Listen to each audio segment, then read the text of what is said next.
మన రాష్ట్రంలో పిఠాపురం నియోజకవర్గంలోని ప్రజలు మాత్రం ఒక రకమైనటువంటి చర్చను లేవనెత్తారు.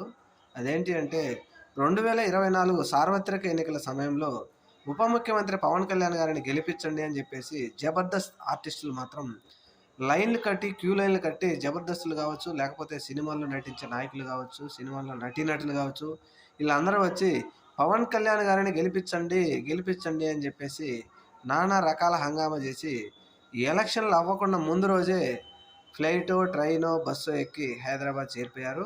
అయితే ఇప్పుడు పిఠాపురం నియోజకవర్గం వరదలు వచ్చి అతలాకుతలం అయిపోతుంటే కనీసం ఎలక్షన్లప్పుడు ఈ వ్యక్తిని గెలిపించండి అని చెప్పినటువంటి జబర్దస్త్ ఆర్టిస్టులు నటీనటులు లేకపోతే అక్కడ చోటామోటా నాయకులందరూ ఎటుపోయారు అని చెప్పేసి ప్రజలు ఆవేదన వ్యక్తం చేస్తున్నారు. మమ్మల్ని నమ్మించి మోసం చేసిన ఈ పవన్ కళ్యాణ్ అలాగే జబర్దస్త్ ఆర్టిస్టులు అంటూ ప్రజలు గొల్లుమంటున్నారు.